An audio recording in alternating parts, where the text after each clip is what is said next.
Assalamualaikum warahmatullahi wabarakatuh. Nama saya Asep Saifullah dari Fakultas Ilmu dan Teknologi Kebumian. Akan menyampaikan kuliah PB 6025 Remote Sensing untuk Geothermal. Topik 3, Konsep Remote Sensing Optis. Segmen 7, Jenis Koreksi bagian kedua. Pendekatan koreksi atmosfer yang keempat adalah penggunaan model atmosfer dengan parameter yang ditentukan dari data meteorologi secara simultan. Data meteorologi simultan bisa tersedia dari sonders atmosfer, yaitu satelit yang memukul profil kolom di atmosfer. Masalah yang muncul pada pendekatan ini bisa berasal dari data sonder, misalnya dipusatkan di atas lokasi tertentu. Lalu, bagaimana cara memperkirakan lokasi lain dalam citra yang tidak tercover oleh sonder?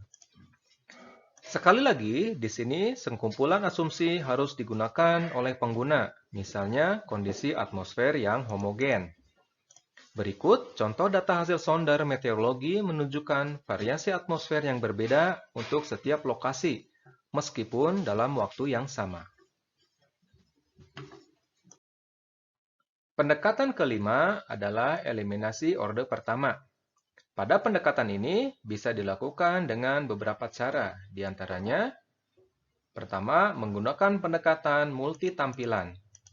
Pada pendekatan ini digunakan multi tampilan citra, di mana area target tertentu di permukaan dilihat dari dua arah atau sudut pandang yang berbeda. Metode ini kurang praktis, mengingat sensor optis umumnya observasi melakukan secara tegak atau nadir. Pendekatan kedua menggunakan multi-band, di mana proses normalisasi spektra band yang berbeda untuk menghilangkan efek atmosfer menggunakan band referensi. Ini adalah pendekatan yang logis, karena jalur rambat atmosfer sama untuk semua band, tetapi band dengan panjang gelombang paling panjang memiliki kelebihan paling terbebas dari gangguan atmosfer, sehingga bisa digunakan sebagai referensi untuk mengoreksi band lainnya. Metode ini cukup mudah, tetapi prosesnya sangat panjang karena harus melakukan perhitungan dan pemodelan setiap band. Ilustrasi pemrosesan ditunjukkan oleh citra TM berikut.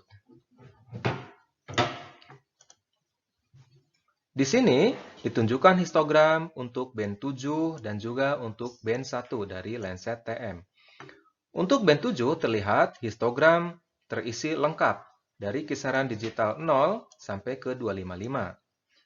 Tetapi untuk band 1 di sini terlihat ada gap yang kosong di mana nilai digital dari 0 sampai sekian, mungkin sampai sekitar 20 ini kosong.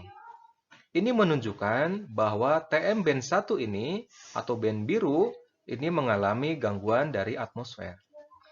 Sehingga dalam metode multisaluran bisa digunakan plot antara band 7 dan juga band 1 untuk melihat offset yang terjadi akibat adanya gangguan atmosfer ini. Sehingga di sini kita bisa mendapatkan satu persamaan linear yang digunakan untuk memodelkan kondisi atmosfer di mana nilai digital yang kosong di sini bisa diestimasi. Metode yang berikutnya adalah plot perbedaan orde pertama lainnya menggunakan reflektansi planet seperti yang akan dijelaskan pada slide berikutnya. Pendekatan eliminasi orde pertama yang lain didasarkan pada reflektansi planet. Pendekatan ini dilakukan tanpa memperhatikan kondisi atmosfer pada saat akuisisi citra dilakukan, sehingga persamaan umum radiasi bumi sebagai planet digunakan. Pendekatan ini sangat praktis tetapi terlalu menyederhanakan kompleksitas kondisi atmosfer, di mana pengguna tinggal menggunakan persamaan seperti ini, kemudian akan didapatkan hasil berupa LTOA, atau radians dari atmosfer bumi bagian atas. Demikian kuliah PB 6025 Remote Sensing untuk geothermal. Kita akan bertemu lagi di segmen selanjutnya. Terima kasih.